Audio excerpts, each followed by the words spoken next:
വ്യോമന്നാതെ നിൽക്കാൻ നിങ്ങൾക്ക് അന്ന് വരാൻ പേടിയാണെങ്കിലും തലേ നിങ്ങൾ പോയി. വെള്ളം ഒഴിക്കണ അയച്ചാളി. 10 മുളകാണ്.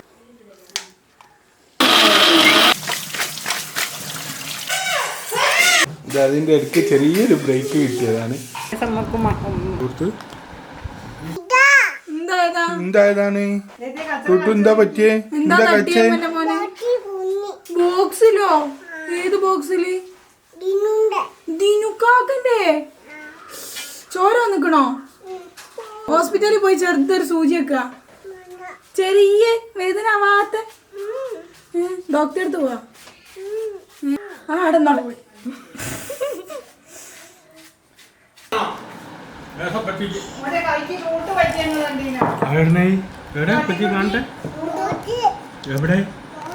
ബോക്സിൽ കുടുങ്ങിക്ക. ദിനുവിന്റെ ബോക്സില്.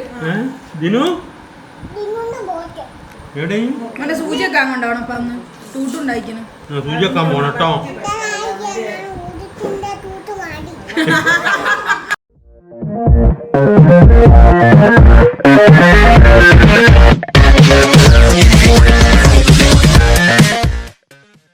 Welcome back to our channel തടിയനും തടിച്ചിക്കും. അപ്പം നല്ല അടിപൊളി മഴയൊക്കെ പെയ്യുന്നുണ്ട്. അപ്പോൾ ഇന്ന് ഞാനൊരു കുക്കിംഗ് വീഡിയോ ആയിട്ടാണ് വന്നിട്ടുള്ളത്. ലോക്ക്ഡൗൺ ഒക്കെ ആണ്, വേറെ വീഡിയോ ഒന്നും ചെയ്യാൻ പറ്റില്ല. ഇന്ന് കുറച്ചൊരു ഹെവി ആയിട്ടുള്ള ഐറ്റം ചെയ്യാമെന്ന് വിചാരിച്ചു. ഇന്ന് നമ്മൾ ഒന്നും നോക്കിയില്ല, ഒരു ബിരിയാണി ആയിട്ട് ഉണ്ടാക്കാമെന്ന് വിചാരിച്ചു. ബിരിയാണി എന്ന് പറഞ്ഞാൽ പല ഐറ്റംസ് ബിരിയാണി ഉണ്ട് കേട്ടോ. ഇപ്പോൾ തലശ്ശേരി ബിരിയാണി, മറ്റേ എന്തൊക്കെയോ പേരുകളുള്ള ബിരിയാണികളൊക്കെ ഉണ്ട്.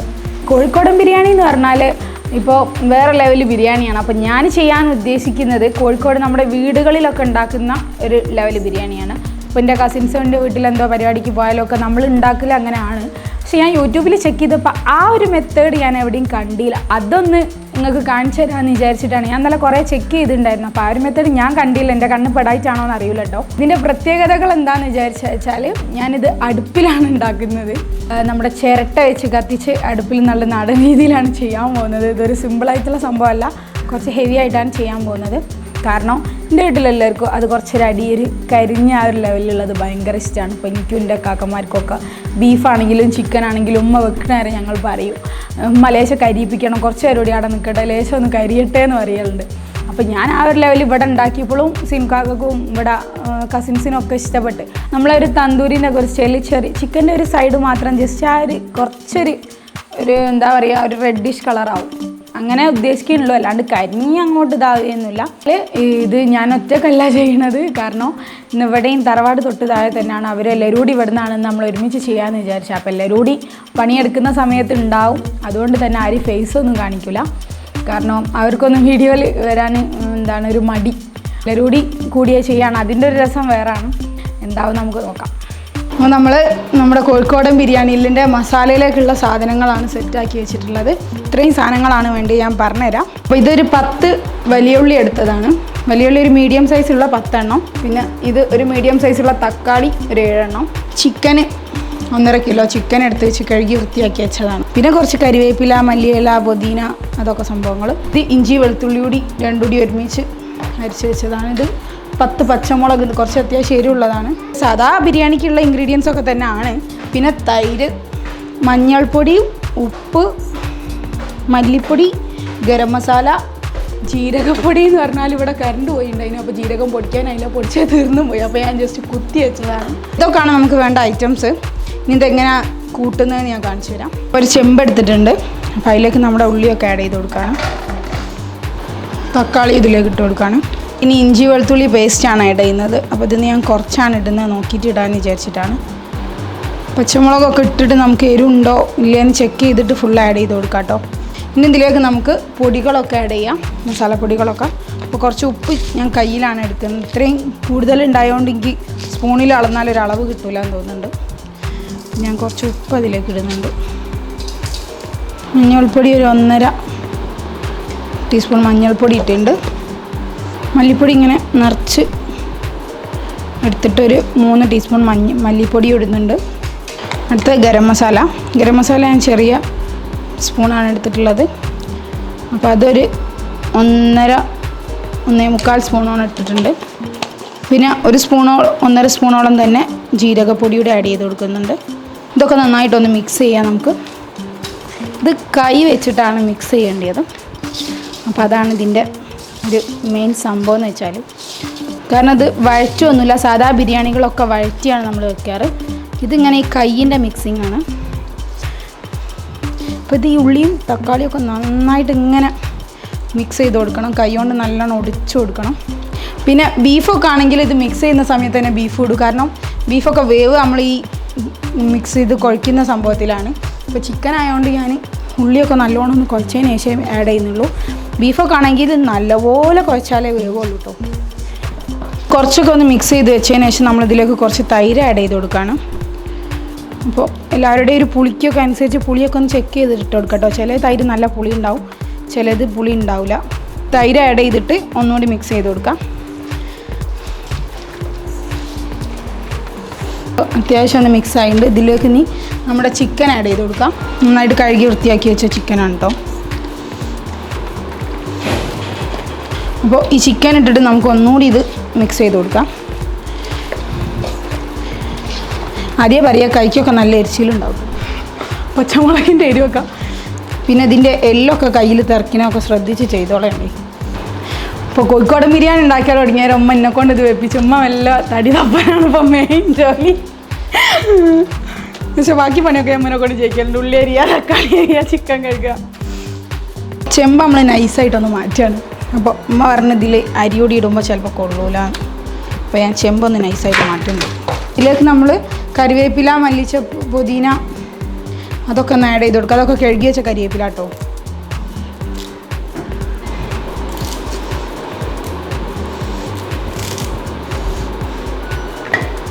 അപ്പോൾ ഇത് കഴുകി വെച്ച പുതിനയിലയും മല്ലിയിലയും കൂടി കേട്ടോ. ഇതിലേക്ക് ഞാൻ ജസ്റ്റ് ഒന്ന് അരിഞ്ഞിട്ട് കൊടുക്കുകയാണ്. ഇത് നമ്മൾ സൺഫ്ലവർ ഓയിലാണ് ആഡ് ചെയ്ത് കൊടുക്കുന്നത്. ഒരുപാടൊന്നും ഒഴിക്കുന്നില്ല കേട്ടോ. ഇതങ്ങനെ ഒരു ചെറിയൊരു കയ്യിൽ ഒരു 3 കയ്യിൽ സൺഫ്ലവർ ഓയിൽ ഒഴിച്ചു കൊടുത്തിട്ടുണ്ട്. കൂടുതൽ വേണ്ടിയവർക്ക് ഒഴിക്കുക. ഇവിടെ എല്ലാവർക്കും പൊതുവെ എണ്ണ കുറവാണ് ഇഷ്ടം. പുളി കുറച്ച് കുറവായതുകൊണ്ട് ഞാൻ കുറച്ചുകൂടി തൈര് ആഡ് ചെയ്തിട്ടുണ്ടായിരുന്നു. അപ്പോൾ അതൊക്കെ കൂടി ഇട്ട് നന്നായിട്ട് ഒന്നുകൂടി മിക്സ് ചെയ്യുന്നുണ്ട്. 2 കിലോ അരിൻ്റെ ചോറാണ് നമ്മൾ വെക്കുന്നത്. അപ്പോൾ ഈ ചോറ് ഇതിൻ്റെ മുകളിലേക്കാണ് ഇത് സെറ്റാണെങ്കിൽ. ഈ മസാല ഇങ്ങനെ ഇവിടെ കുഴച്ച് റെസ്റ്റ് ചെയ്യാൻ വെക്കുകയാണ്. അല്ലാതെ ഇത് കുക്ക് ചെയ്യുക വേവിക്കുന്നൊന്നുമില്ല. ഇതിലേക്ക് നമ്മൾ 2 ഗ്ലാസ് വെള്ളം ആഡ് ചെയ്ത് കൊടുക്കുന്നുണ്ട്, കാരണം അടി പിടിച്ചു പോയല്ലോ. എണ്ണ ഒഴിച്ച് വഴറ്റുന്നൊന്നുമില്ല. മസാല ഇങ്ങനെ തന്നെ റെസ്റ്റ് ചെയ്യാണ്, നമ്മൾ വേറെ കുക്ക് ചെയ്യുന്നൊന്നുമില്ല.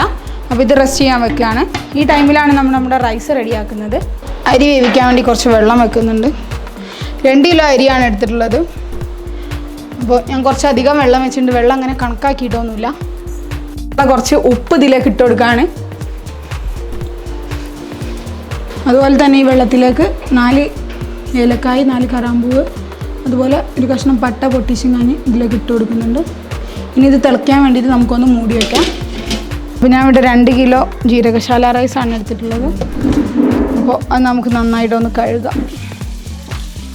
അരി നന്നായിട്ട് ഒന്ന് കഴുകിയെടുക്കണം. അപ്പോൾ വെള്ളം നന്നായിട്ട് ചൂടായിട്ടുണ്ട്. അപ്പോൾ നമ്മൾ ഇതിലേക്ക് നമ്മുടെ അരി ഇട്ട് കൊടുക്കണം.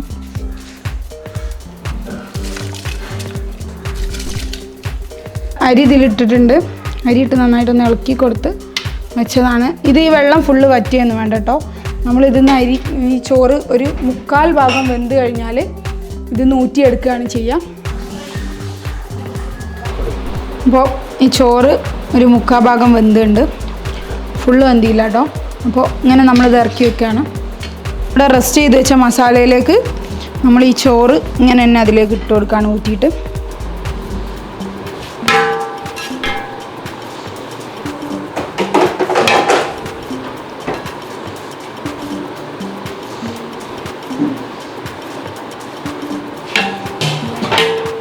ഒരു ലെയർ നമ്മൾ ചോറിട്ടതിന് ശേഷം കുറച്ച് ഗരം മസാല ഇതിൻ്റെ മുകളിലൊന്ന് തൂവി കൊടുക്കുന്നുണ്ട്.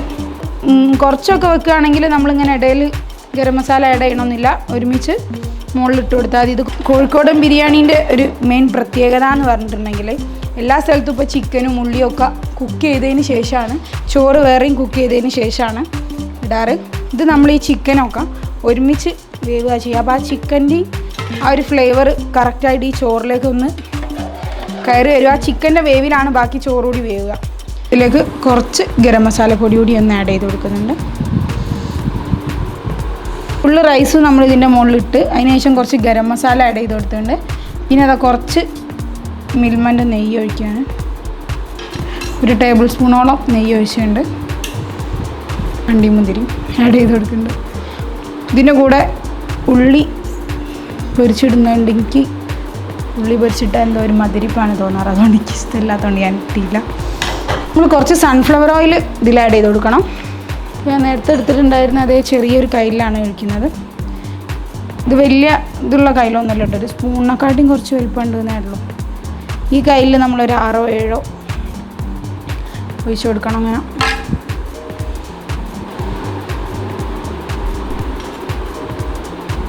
ഇനിയാണ് നമ്മുടെ മെയിൻ പരിപാടിയിലേക്ക് പോകുന്നത്. അപ്പോൾ ഇത് മൂടി വെച്ച് നമുക്ക് നമ്മുടെ അടുപ്പിലേക്ക് പോവാം. അപ്പോൾ നമ്മളെ അടുപ്പിലെത്തിയിട്ടുണ്ട്, വിറകടുപ്പിലാണ്. അപ്പോൾ ഞാൻ ചിരട്ട വെച്ചിട്ടാണ്, വിറകൊന്നും എടുക്കുന്നില്ല, ചിരട്ട മാത്രം. അപ്പോൾ അത് കത്തി പിടിക്കാൻ വേണ്ടിയിട്ട് കുറച്ച് മണ്ണെണ്ണ ഒഴിച്ച് കൊടുക്കുന്നുണ്ട്. അടുപ്പ് ഉമ്മാണ് കത്തിച്ചിരുന്നത്. ഞാൻ കത്തിച്ചാൽ ചിലപ്പോൾ കത്തിയില്ലെങ്കിലോ എന്നൊരു ഡൗട്ട്. നമ്മളൊരു 10-12 ചിരട്ട വെച്ചിട്ടാണ് കേട്ടോ കത്തിക്കുന്നത്, വേറെ വിറകൊന്നും വെക്കുന്നില്ല. അപ്പോൾ തീ എടുത്തിട്ടുണ്ട്. കറക്റ്റ് സെൻറ്ററാണോ വെച്ച് ഇല്ലമ്മ? ഇതിൻ്റെ മുകളിലേക്ക് ഒരു വെയിറ്റ് എടുത്ത് വെക്കുകയാണ്. അപ്പോൾ ഈ ചിരട്ട മാത്രം മതി, പിന്നെ വിറകോ അങ്ങനത്തെ ഒന്നും വെക്കണ്ട. ചിരട്ട നന്നായിട്ട് കത്തിക്കണം. പിന്നെ ഈ ചിരട്ട കത്തി തീരുന്നത് വരെയാണ് കേട്ടോ ഇത് വേവാനുള്ള സമയം. ഇത്ര കിലോന് ഇത്ര ചിരട്ട എന്നൊക്കെ ഉണ്ടാവില്ല. ഞാൻ ഇപ്പോൾ 2 കിലോന് ഒരു 10-12 ചിരട്ടാണ് വെച്ച് കൊടുത്ത്. അത് ഫുള്ള് കത്തി തീർന്നാലും ഒരു അരമണിക്കൂർ ആ കനലിൽ അവിടെ വെക്കണം ചോറ്. പിന്നെ ചിരട്ട കത്തി തീരാൻ നേരം ഈ ഗ്യാപ്പിൽ കൂടെ ഇങ്ങനെ ആവി വരും, നല്ലൊരു ബിരിയാണീൻ്റെ സ്മെല്ല് വരാണ്ട്. അപ്പോഴാണ് നമ്മളത് കുക്കായിന്ന്. അപ്പോൾ ചിരട്ട നന്നായിട്ട് കത്തി പിടിക്കുന്ന സൗണ്ടൊക്കെ കേൾക്കുന്നുണ്ട്. അതൊന്നും ഇങ്ങനെ പുകരുത്തില്ലല്ലോ, എയർ പോവാൻ ഗ്യാപ്പില്ലായിട്ടാ. അതാന്ന് തോന്നുന്നു. കല്ലം തോക്കണമാ.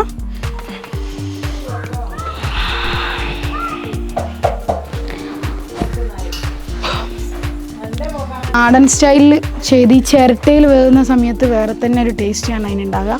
ഇപ്പോൾ ഈ അടിഭാഗത്ത് നമ്മൾ വേണമെങ്കിൽ പറയാം ഒരു തന്തൂരിയൊക്കെ ആകുന്ന പോലെ ചില പീസൊക്കെ അങ്ങനെ ആ ഒരു ലെവലിലായി ഉണ്ടാവും. അതിന് നല്ലൊരു ടേസ്റ്റാണ്. പിന്നെ ഈ സൈഡിൽ നിന്നൊക്കെ നന്നായിട്ട് ആവി വരുന്നുണ്ട് ഇവിടെ നിന്നൊക്കെ. അപ്പോൾ ജസ്റ്റ് കൈയൊന്നും ഇങ്ങനെ വെച്ച് മണത്ത് വയ്ക്കാൻ നല്ല ബിരിയാണീൻ്റെ മണം വരുന്നുണ്ടാവും. അപ്പോൾ അത് ആ ചിരട്ടൊക്കെ കത്തി തീർന്ന് ഇനി കനൽ മാത്രമേ ഉള്ളൂ, ഒരു കുറച്ചുകൂടിയേ കത്താനുള്ളൂ. കത്തിക്കഴിഞ്ഞ് ഇനി കനലിൽ ഇത് കുറച്ച് നേരം അടങ്ങനെ കിടക്കട്ടെ. അപ്പം നമുക്ക് ഒരു 15 മിനിറ്റൊക്കെ കഴിഞ്ഞിട്ട് തുറന്ന് നോക്കട്ടോ. റെഡിയാക്കി ഇവിടെ കൊണ്ടുവന്ന് വെച്ചിട്ടുണ്ടെങ്കിൽ നമുക്കിത് ചെമ്പ് തുറന്ന് നോക്കാം.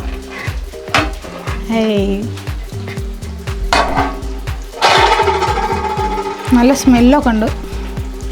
അപ്പോൾ ഇനി ചോറ് മെല്ലെ എടുത്ത് നമുക്ക് വേറൊരു ചെമ്പിലേക്ക് മാറ്റാം. ഒരു ദമ്മിടുമ്പോൾ വാഴൻ്റെലൊക്കെ വെച്ചിട്ട് ഇടലുണ്ട്, ഞാനതൊന്നും ചെയ്തില്ല. അപ്പോൾ നമ്മൾ ശ്രദ്ധിച്ച് വേണം ചെയ്യാൻ, കാരണം അടിയിൽ ഇതിൻ്റെ മസാല ഉണ്ടായതുകൊണ്ട് അതെടുക്കാതെ ചോറ് മാത്രം കൊണ്ട് എടുത്ത് മാറ്റണം. അപ്പോൾ ഞാൻ ഇവിടെ ചോറ് റെഡിയാക്കുന്ന സമയത്ത് ഉമ്മ ബിരിയാണീൻ്റെ കൂടെ കഴിക്കാനുള്ള ചിക്കൻ പൊരിച്ച് സെറ്റാക്കുന്ന തിരക്കിലാണ്. നല്ല അടിപൊളി ചിക്കൻ പൊരിച്ചൊക്കെ സെറ്റാക്കുന്നുണ്ട്. അപ്പോൾ അതാ ചോറൊക്കെ നമ്മൾ സെറ്റാക്കിയിട്ടുണ്ട്. ഇനി ഇതൊന്ന് മിക്സ് ചെയ്ത് കൊടുക്കാം. ചിക്കൻ ഒടിഞ്ഞു പോവാതെ മെല്ലെ അടിയിൽ നിന്ന് ഇങ്ങനെ എടുത്തിട്ട് മെല്ലെ ഒന്ന് മിക്സ് ചെയ്ത് കൊടുക്കുകയാണ്. ഇതാ ചെറിയതായിട്ട് ചില പീസസൊക്കെ ഒന്ന് കരിഞ്ഞെന്ന് അറിയാൻ പറ്റില്ല. ഇവിടെ എല്ലാവർക്കും അങ്ങനെയാണ് ഇഷ്ടം, ഒന്നുകൂടി ഞാൻ അങ്ങനെ ചെയ്തതാണ്. ഉണ്ട് ഇവിടെ ഒരു കരിഞ്ഞൊരു അങ്ങനെ ചില പീസിനൊക്കെ ഇതിലുണ്ട്. ഞാൻ വേറെയും കാണിച്ചു തരാം. ഇതാ മസാല അങ്ങനെ ചെറുതായിട്ട്. അപ്പോൾ അതിന് വേറെ തന്നെ ഒരു ടേസ്റ്റാണ്. അപ്പോൾ അത് ഇഷ്ടമല്ലാത്തവർക്ക് വേണമെങ്കിൽ കുറച്ചുകൂടി ഇതിൽ വെള്ളം ആഡ് ചെയ്ത് കൊടുത്താൽ മതി കേട്ടോ. ചോറും ഞാനെല്ലാം ഇവിടെ സെറ്റാക്കി വെച്ചിക്കണം, എല്ലാവരും വിളിക്കണം. അപ്പോൾ നമ്മളിത് ചോറ് സർവിങ് പ്ലേറ്റിലേക്ക് മാറ്റുകയാണ്.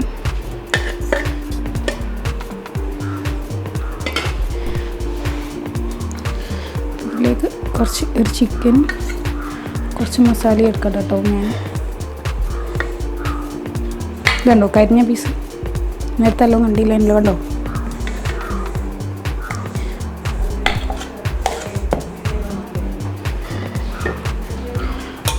ഇതിൻ്റെ സൈഡ് ഡിഷായിട്ട് കുറച്ച്